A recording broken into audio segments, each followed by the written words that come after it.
வணக்கம். பூவை எடுத்து ஒரு மாலை தொடுத்து வச்சேனே ஏன் சிம்மராசா. பூவை எடுத்து ஒரு மாலை தொடுத்து வச்சேனே ஏன் சிம்மராசா.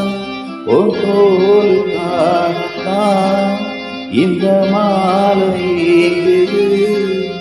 கல்யாண கச்சேரி எப்போது?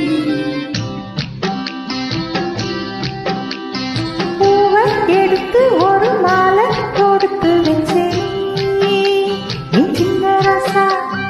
பூவை எடுத்து ஒரு மாலை கொடுத்து வச்சேன் என் சின்ன ராசா.